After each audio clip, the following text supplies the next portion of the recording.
Is Hellboy 2 the other good Hellboy movie, or is it overrated? Let's talk about it.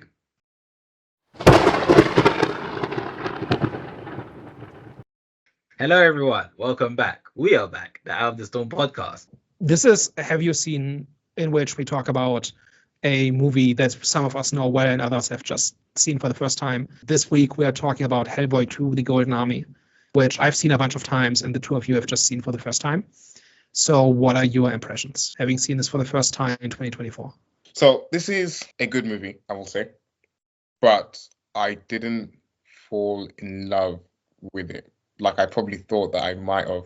It does a lot of good things in there. Kind of advances Hellboy's character, gives him kind of like new struggles and sort of like a new arc in there in terms of like where he fits. But it kind of builds on the first movie in terms of like where he fits in this world and who he is in this sort of normal world of sort of people and stuff like that.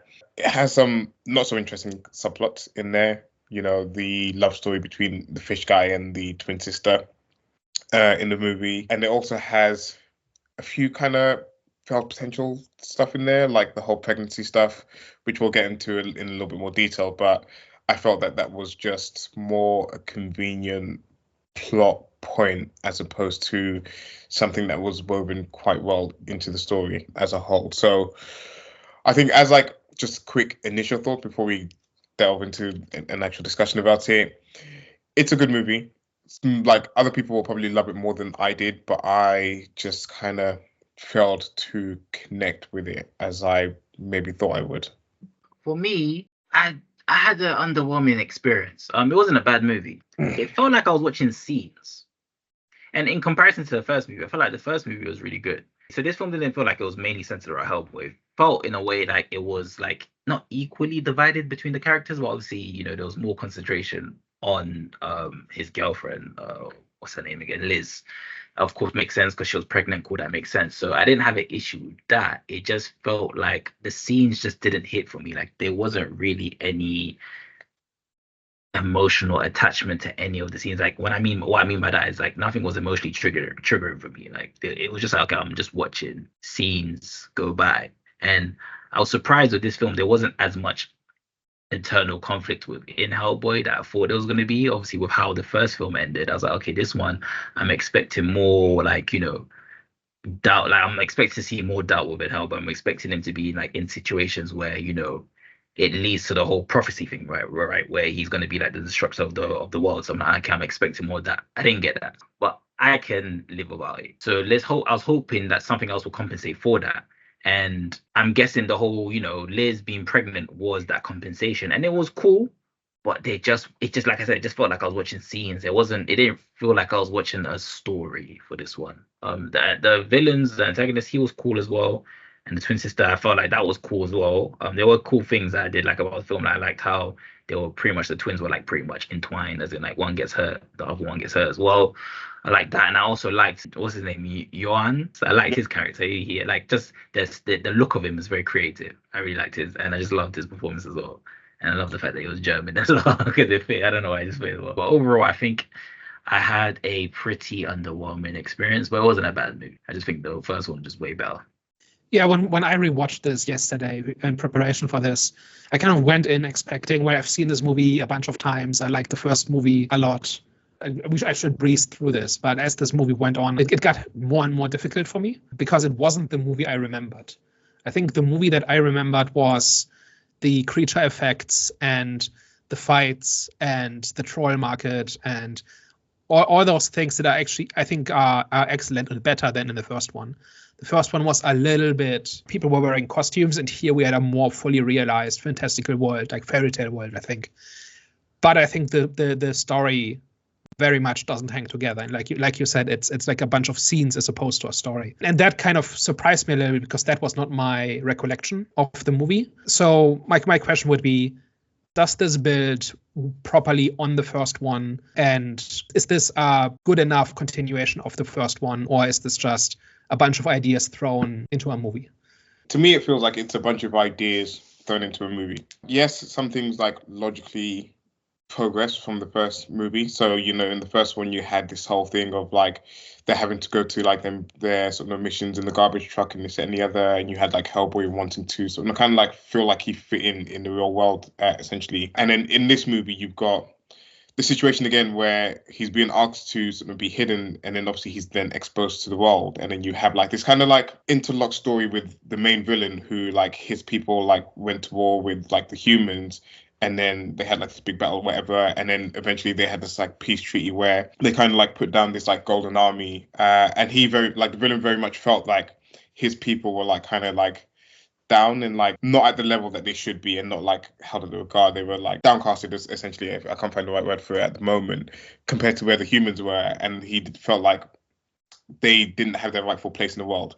And then obviously you had like that play on Hellboy where again he just wants to feel like he fits in the world and feels like he like kind of like belongs, and that then leads to like his final decision at the end of the movie where he leaves a secret organization or like this like monster fighting organization at the end. And obviously like the list stuff in there where so no there was a whole like relationship, and then they progressed the relationship where now she's pregnant, whatever. So there's stuff in the story that progresses well from the first movie, or like logically progresses well. I just don't think that the execution of it is as strong in this movie as they probably thought it was. What was missing?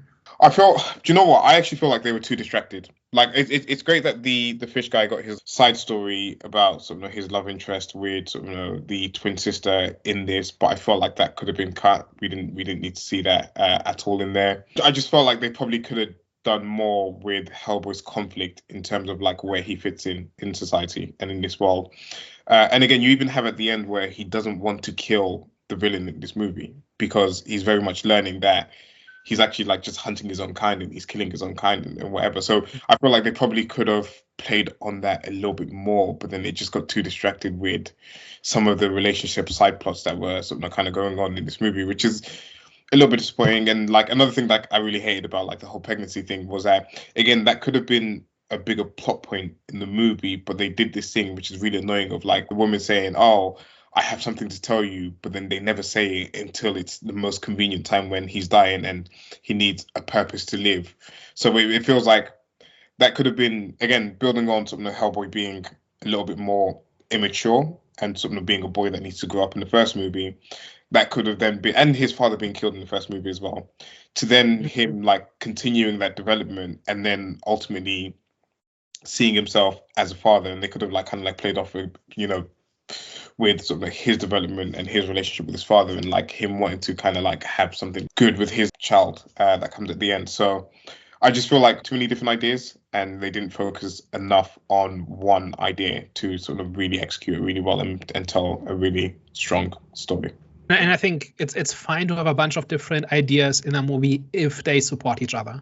Mm-hmm. And here I thought they kind of fought each other for screen time. Like you mentioned, like the maturity angle. Like in the first movie, Hellboy growing up is the big point, the big thing. But by the end, he's supposed to have grown up, right? And here he regresses again into really immature behavior, and he's jealous and he's childish, he's emotional, and that felt like a step backwards. Like the people writing this didn't see the first movie, which is not the case, right? It's made by the same people, or for the most part, but it kind of didn't feel like progression. It felt like they're going backwards. No, yeah, and like I said, it felt like they completely just forgot about the first movie and created a whole new movie in a way. Because what I was gonna say, I don't think they should. I think they should have continued the whole prophecy element to it, theme to it, as in like they should have kind of delve into that a bit more. Of course, you're gonna need to see progression. So Liz being pregnant is great progression, and obviously him and the whole theme about him killing his own kind, and obviously the conflict within himself, and you see it within the movie. I think that was good to show, and I think that's a good element to add to the story. But at the same time, there just wasn't enough Hellboy. There wasn't enough focus on him. I'm all for side stories, but there just has to be a story. The side stories just felt like they were just pieces that they were trying to fit in to add progression. But I was like, okay, but like I said, it just felt incomplete. It felt like a freaking puzzle with missing pieces. There should have been more stakes when it comes to that. Another thing that doesn't seem to be really thought through is this whole idea of Hellboy being torn between the worlds of humans and monsters, right? Because that also was a thing in the first movie, right? Where he gets to within an inch of opening the gates to hell because he doesn't care about, or the villain has convinced him that he shouldn't care about humanity, and humanity has given him every reason to not care about them, right? Constantly telling him that he's a monster and that he doesn't belong and all of that. But it felt like by the end of the first movie, Hellboy had picked a side, right? He had considered that argument and had said, no, I'm sticking with humans. And it feels like here again, he's going through the same beat, which is something that's from the comics, right? Where there's this whole idea of it's monsters versus humans, and Hellboy is on the wrong side, and he's acting against his own interests by working with the humans and all of that. That's not a central theme, but it does show up at some point. And at least I had the sense that they were kind of again retreading ground, not just like with his maturity. They also retread ground when it came to this idea of him doubting whether he's on the right side or not. Like, did that make sense to you? Like you've kind of mentioned that it doesn't, but like maybe we could talk about that a bit. The reason I liked it in this movie a little bit more is because it just kind of gave a good parallel to some of the villain in terms of they're both having kind of similar like conflicts or similar like things that they were dealing with, and obviously just kind of going about it in two completely different ways. Not less so Hellboy, because again he's on the human side, but he's like kind of like killing his own kind and stuff like that. But I don't know. So my question is, does Prince Nuada have a point? Right? Does he make sense as a villain? Does his position make sense? And is that a compelling plot or not?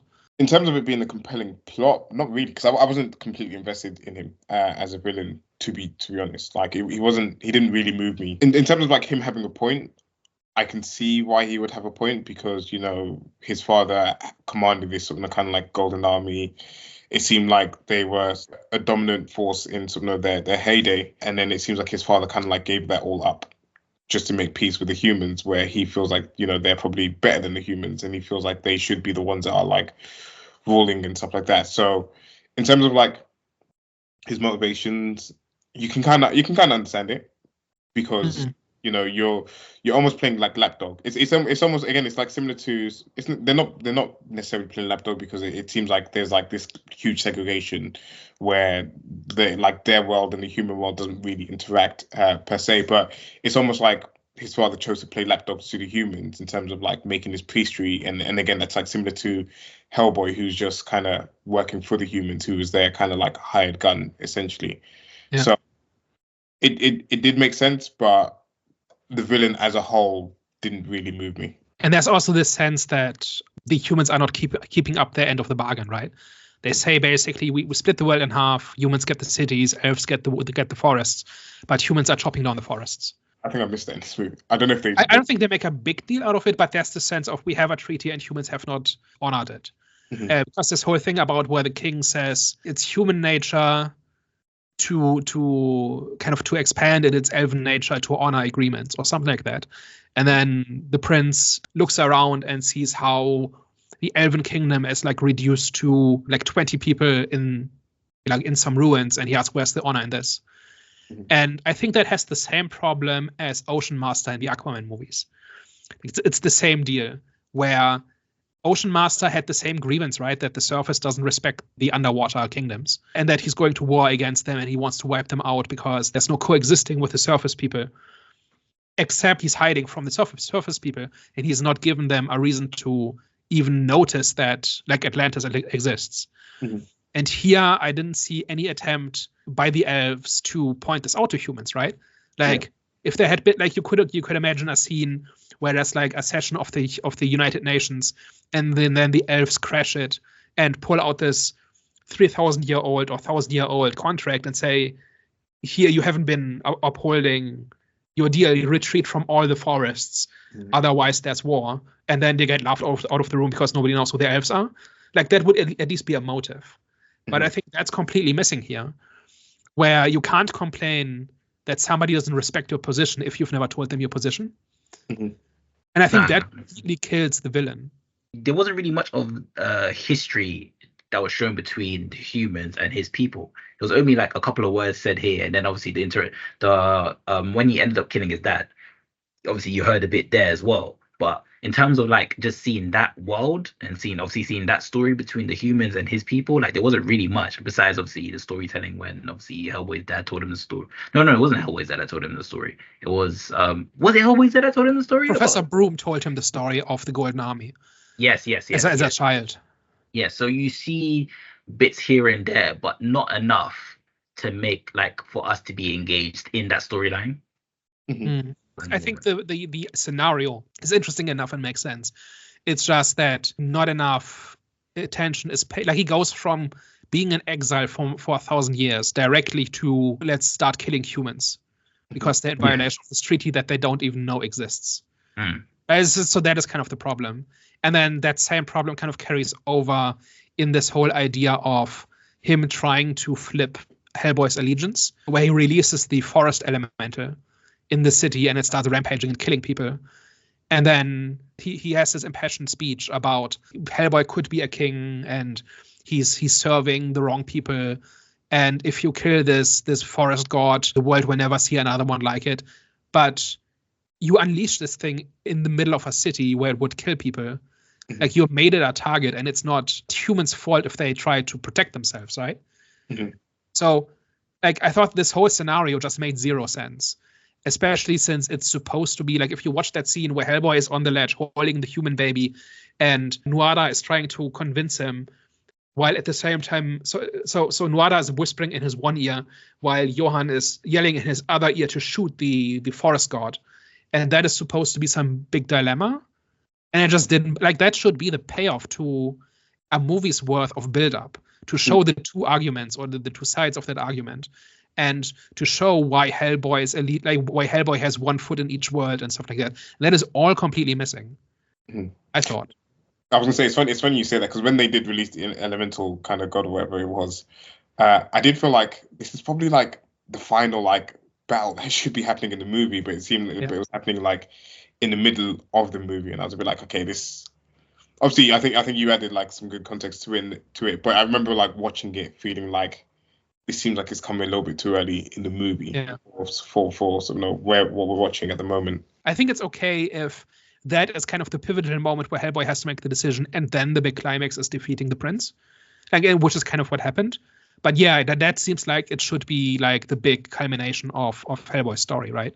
Where he has to make a decision and whichever sides he picks, that side wins, and that's either humanity or it's the monsters. Yeah, I just didn't buy it. I think for something, especially since you're doing this beat again, like he's already rejected his nature as a devil in the first movie, right? So I didn't understand why he's again tempted, right? Like what exactly has the BPRD done that they didn't do to him in the first movie? Like in the first movie, they treat him like a monster, they lock him up in a vault, they just use him as a weapon to be pointed at something dangerous, but he still chooses humanity, right? And I just didn't see at all in this movie why he was at that point again. Personally, for me, I don't necessarily have an issue with that. I just don't think the temptation was great enough.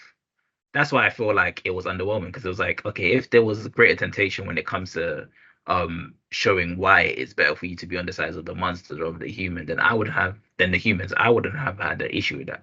It's just there was only one scene where there was temptation where obviously he was against the freaking monster. I don't know what the hell that monster was, but where he was holding the baby with a tail in that scene. So I was like, okay, cool. And obviously seeing how the people reacted to him was like, all right, fine. It's just that one bit of temptation, and then that's it. So I was like, damn, like there wasn't any build up. There wasn't more build up to it. There was nothing. There was just that one scene that was supposed to be, When they go to the troll market or kind of like the monster market or whatever it was. Is that like Hellboy's like first time kind of like seeing that many different like monsters, kind of just like living life and kind of like going back the day to day? And I can't remember whether he was like kind of like shocked or surprised by it or whatever. But I feel like that would have been like a pivotal moment to kind of see the kind of like juxtaposition or the two different sides, how like maybe the humans are living a certain way, they kind of like live in this kind of above the surface, they like have abundance, they have whatever, and then they maybe show kind of like the monsters who are a little bit more downtrodden, who are kind of have to like scrape to get by. But I can't remember that maybe too well, so I don't know if you can kind of add a little more context for me. Like within the context of the two movies, I think it's the first time he's seen monsters that aren't his friends or that aren't some danger that needs to be killed. Yeah. I think it might be that he's usually around humans enough that that is novelty for him, but I didn't think that was shown in the movie. Like it's not like he immediately starts picking fights with people, right? Even to the point where one of them just dies in a gruesome way by being dragged into these two rolling grinders, whatever it was, right? Yeah. And that was the henchman of Nuada, but so there was a reason for that fight. But he immediately starts picking fights, right? And he's not in awe. He's not doubting himself. He's not like that would have had to be actually be in the movie if that was the point. So one more thing I was a bit confused about. Did you guys? Well, for me, I didn't feel like there was enough effort for them to save their peoples. Like the scene where I don't know what it was, but you know those fly things that The tooth fairies. Yeah. The tooth fairies. Okay. Yeah, they explain that they're called tooth fairies because they eat the teeth. Yeah, Like okay. they eat bones and they go for the teeth first. I thought they were awesome. The actual creature design, and this is wonderful.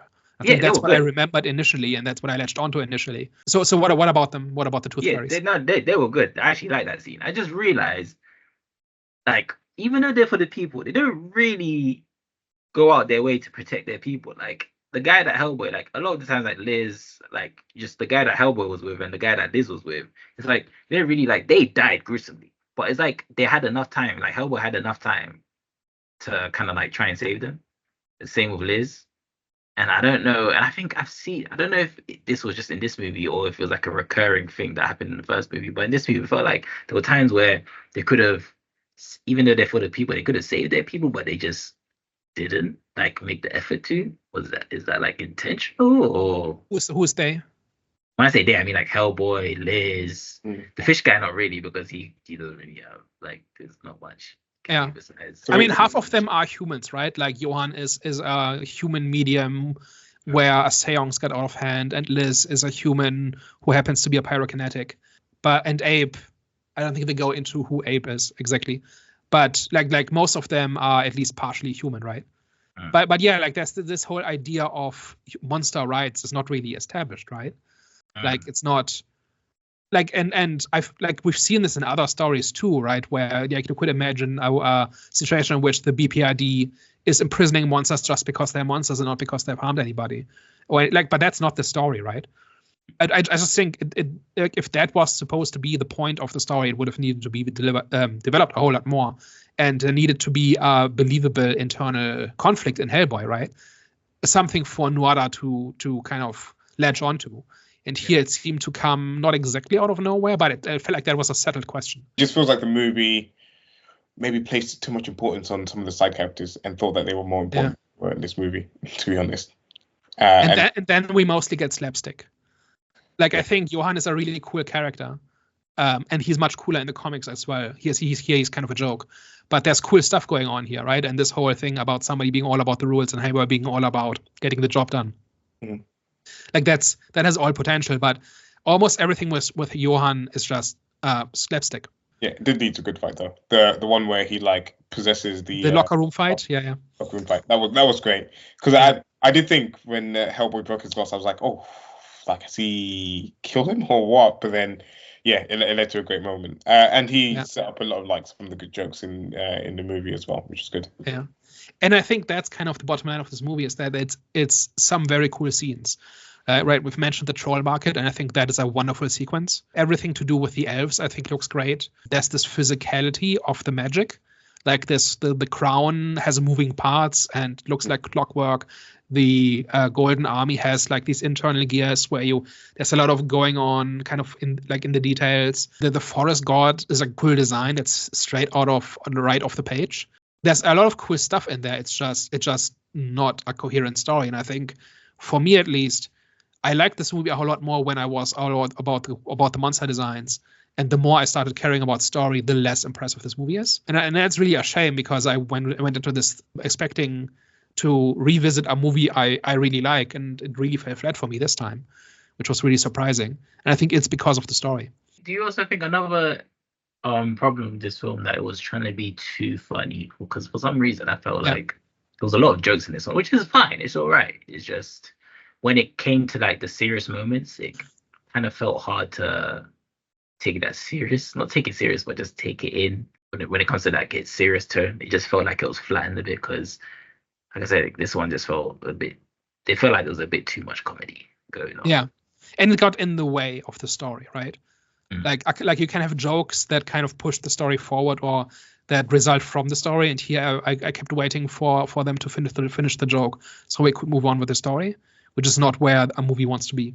How does it stack up against the first one? Like if you're having just seen the first one and then just 2 weeks ago and then this one just now.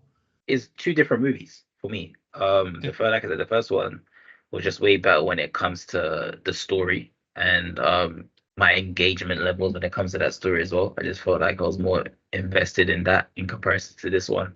This one, just like I said, felt like watching pieces and they didn't go off for me what I wanted them to go off, which was obviously Hellboy's prophecy. It felt a bit like 4 episodes in a season of Hellboy. Like if there was a season with 10 episodes and we just watched 4 of them. One thing I did like though, I did like that we saw more of Liz because she was an interesting character in the first movie. I didn't really want to see like the lengths of her power and how, just how powerful that she can get. And I think that's something that they didn't really show in this one because I think they should have showed that as well. Like, the limit, like her at her boiling point. Remember like a scene with X-Men, right? One what's her name? Was she Phoenix or something like that? Jean Grey. Yeah. I love the build up to her story because it was like you saw glimpses of her power, and I thought that was going to be similar with Liz. I thought they were going to do that where you see glimpses of her power, right? So I think they should have did the build up to Liz and her story and her power. So that's that was a bit disappointing. I feel like the pregnancy thing was contrived, man. I feel like it was just a convenient plot point to have something to bring him back when the Hellboy was dying, because like she finds out she's pregnant. It really annoys me when movies do this, when like the character clearly has something to say, but then they keep finding a way for the character not to say it, even though it should be the most simple thing. It drives me crazy. I understand like situations like that can happen, but it's just like not logical, and you kind of like take away from like really interesting like stories like telling that you could tell, because like Hellboy finding out that he's about to be a father like really then like adds a lot more to like the way he's thinking, the way he's acting, the way he like deals with certain situations, the way he even looks at the kind of like the German guy who's like trying to like have like order and stuff like that. Like it just like then informs a lot more things about his character in the movie, and I just feel like they just wasted it like really, and it's just like so frustrating. And again like it was so obvious, like to me it was so obvious once they kind of like did it a few times where she didn't mention that she was pregnant, or she stopped the fish guy from saying that she was pregnant.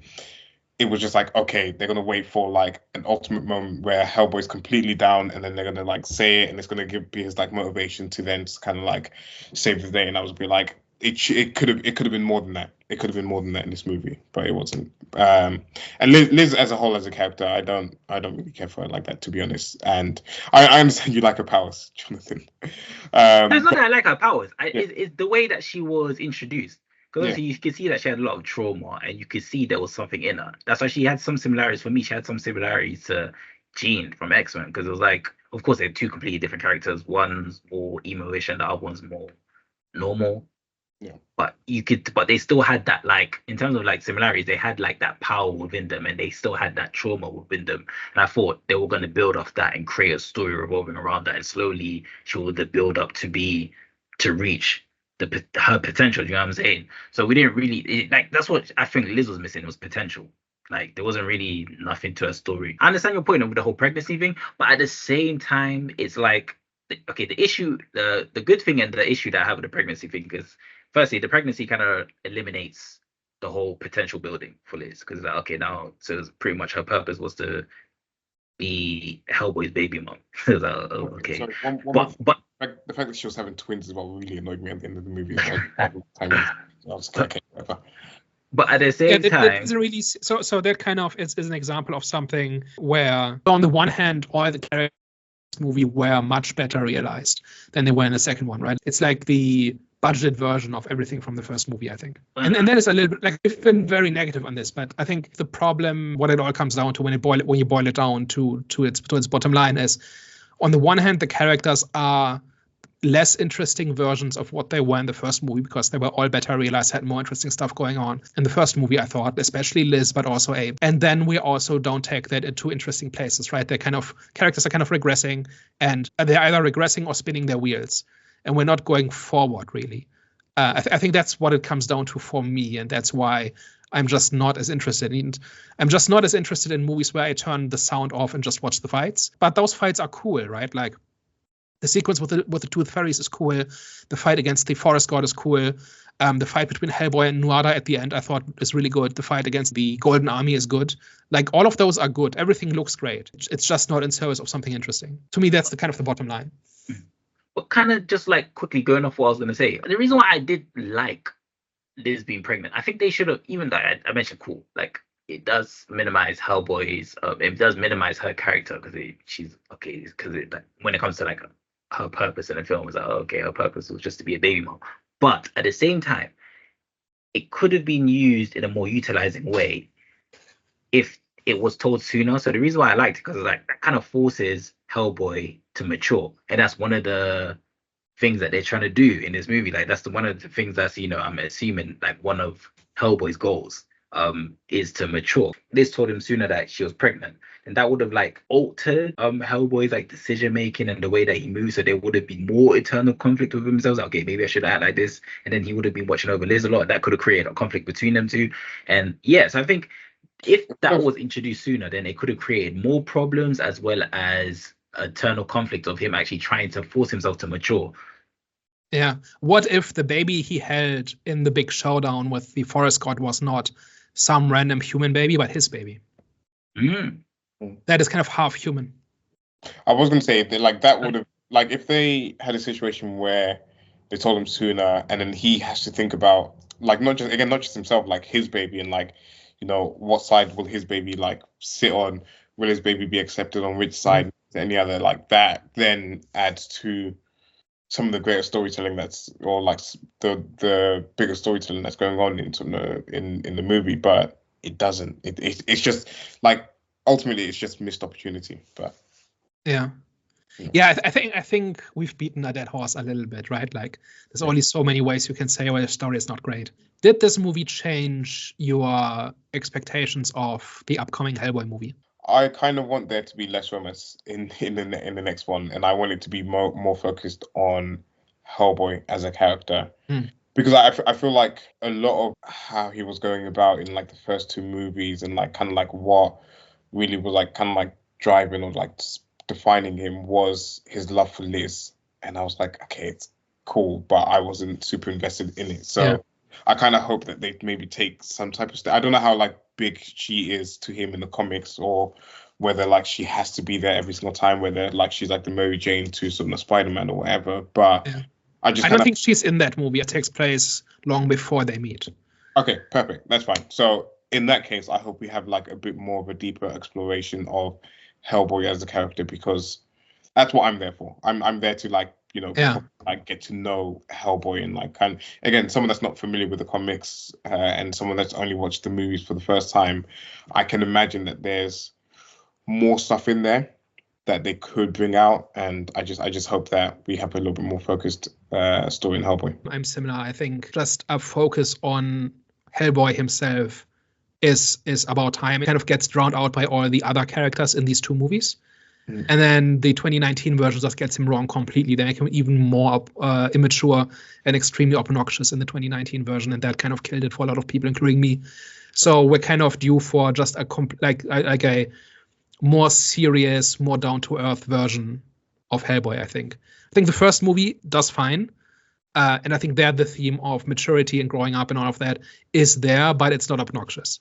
But here it becomes obnoxious, and then in 2019 version it becomes obnoxious again. And hopefully the irony is like we're getting a younger Hellboy, but we're also getting just a focus on him. And it doesn't look like the movie where there's a lot of jokes.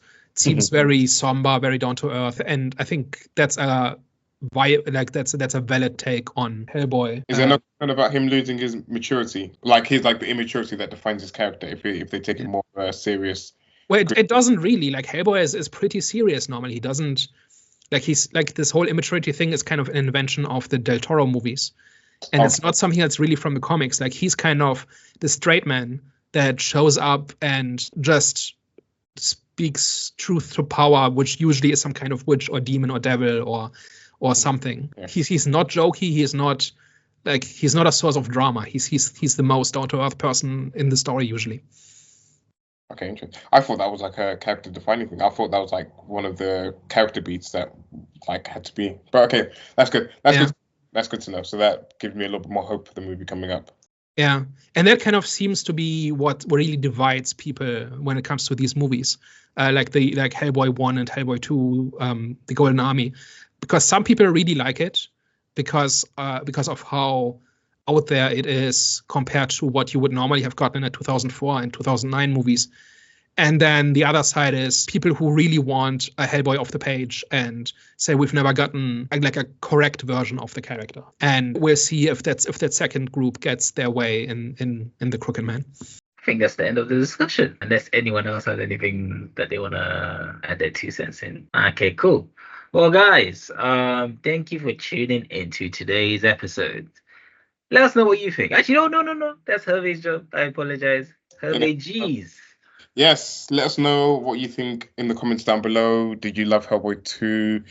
Is this one of your kind of like classics of the noughties? And of course, let us know what you think about our opinions of the movie as well. And don't forget to like, share, and subscribe, and of course, support us on the journey that we're going on. All right, guys. Thank you very much for tuning in today's episodes. We will catch you next week.